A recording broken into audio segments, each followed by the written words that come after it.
ओम नमो भगवते रामकृष्णाय। जीवन के लिए महत्वपूर्ण सीख स्वामी जगदात्मानंद जी की शक्तिदायी विचारों से परिपूर्ण पुस्तक जीना सीखो से। आइए अब हम धैर्य की महिमा के बारे में चिंतन करेंगे। धैर्य का फल। धैर्य और लगन से अतुलनीय सफलता प्राप्त की जा सकती है। धैर्य और लगन से अतुलनीय सफलता प्राप्त की जा सकती है। सतत दीर्घकालीन प्रयास से महान कार्य संपन्न किए जा सकते हैं। लगातार अभ्यास से सभी कठिनाइयों को दूर किया जा सकता है। साहस तथा आत्मविश्वास से आगे बढ़कर लक्ष्य को प्राप्त करो।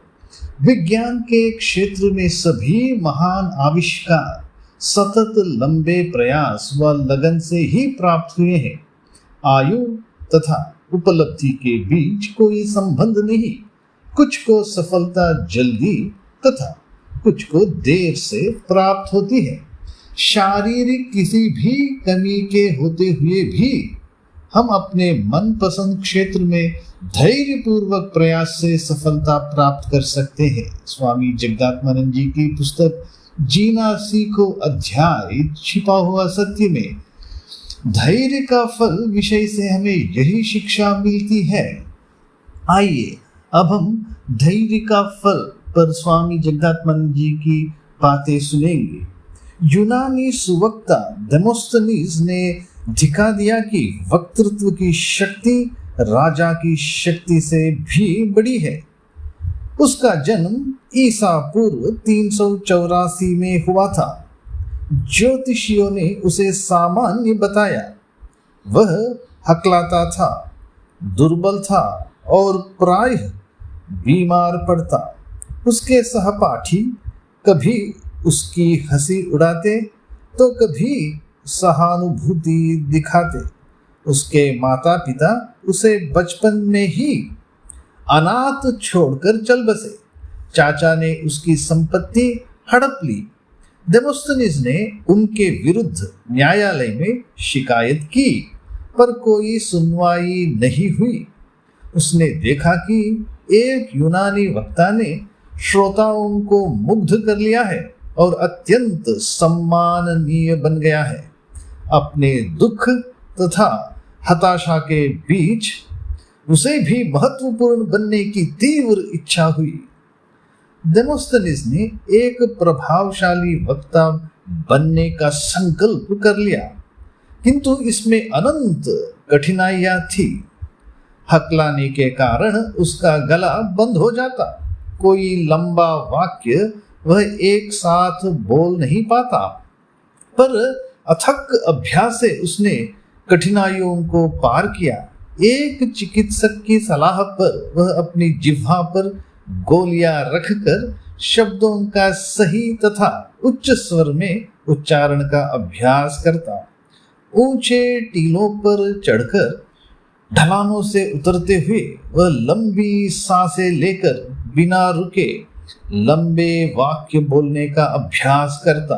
वह प्रतिदिन समुद्र तट पर खड़ा होकर लहरों की आवाज से भी ऊंची आवाज में भाषण देने का अभ्यास करता। वह प्रतिदिन 16 घंटे एकांत में विधि शास्त्रों तथा यूनानी पुराणों का गहन अध्ययन करता।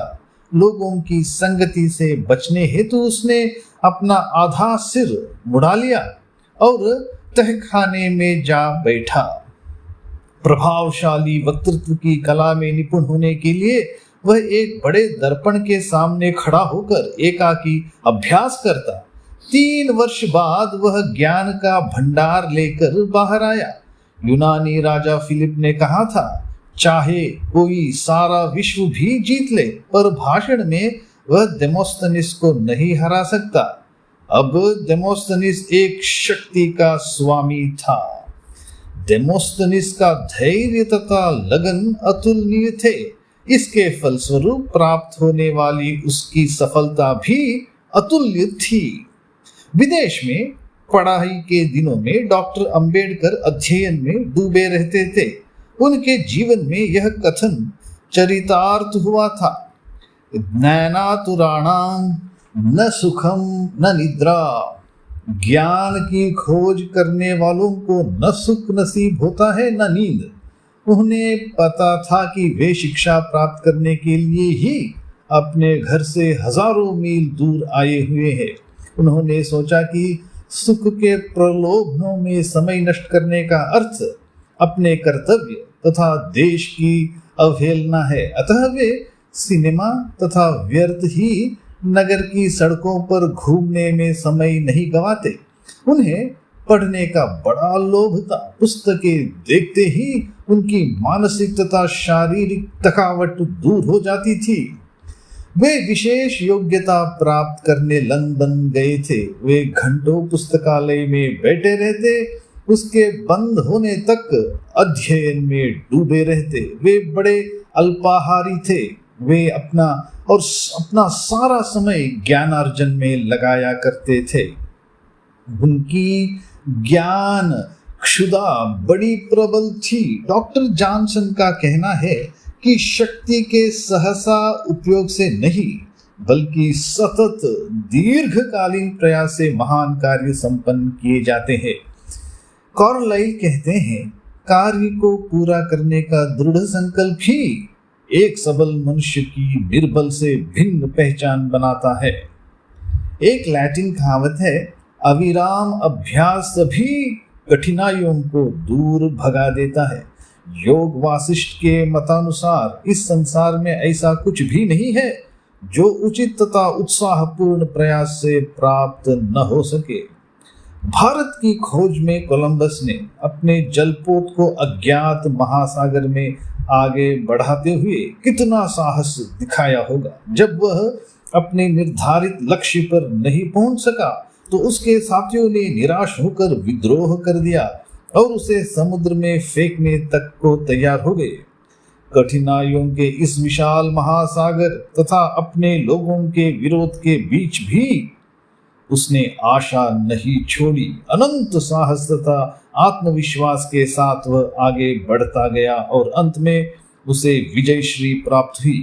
जॉर्ज स्टीवेंसन को अपनी मशीन को सही बनाने में 15 वर्ष लगे। जेम्स वाट को अपना इंजन पूर्ण रूप से तैयार करने में 30 वर्ष लगे।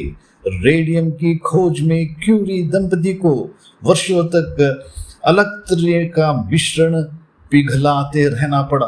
धैर्यपूर्वक अविराम प्रयास ही सफलता प्राप्त करने वालों का एकमात्र रहस्य है। धैर्यपूर्वक अविराम प्रयास ही सफलता प्राप्त करने वालों का एकमात्र रहस्य है। विद्युत बल्ब के आविष्कारक एडिसन 900 बार अपने प्रयोग में असफल रहने के बावजूद धैर्यपूर्वक अपने कार्य में लगे रहे। विद्युत बल्ब के आविष्कारक एडिसन 900 बार अपने प्रयोग में असफल रहने के बावजूद धैर्यपूर्वक अपने कार्य में लगे रहे। जब उनसे पूछा गया, इतनी असफलताओं से आप निराश नहीं हुए? इतनी असफलताओं से आप निराश नहीं हुए? इन असंख्य प्रयोगों से आप ऊबे नहीं? तो उन्होंने उत्तर दिया, नहीं, मैं सत्य और मिथ्या को जानने का प्रयास करते हुए ऊबा नहीं। मुझे संतोष है कि 900 भूले करने के बाद मेरी सत्य की खोज सार्थक हुई। न्यूटन ने अपने वर्षों की खोज के परिणाम लिखकर मेज पर रखे थे। उनके कुत्ते से लगकर एक जलती मोमबत्ती उन कागजों पर गिर पड़ी और सब कुछ जलकर राख हो गया। न्यूटन बड़े दुखी हुए, पर उन्होंने हार नहीं मानी। उन्होंने दोबारा सारे प्रयोग करने का संकल्प किया और दृढ़ इच्छा शक्ति के बल पर उन्हें पूरा करने में सफल हुए। आयु तथा उपलब्धि के बीच कोई संबंध नहीं। कुछ लोगों को कम आयु में ही सफलता मिल जाती है, तो कुछ को युवावस्था या वृद्धावस्था में। पिट केवल 24 वर्ष की आयु में ही इंग्लैंड का प्रधानमंत्री बना, पर ग्लैडस्टोन 83 वर्ष की आयु में वहां के प्रधानमंत्री हुए। गेटे मात्र 10 वर्ष की आयु में लिखने लगा, पर उसकी सर्वोत्तम रचना फाउस्ट 80 वर्ष की आयु में प्रकाशित हुई।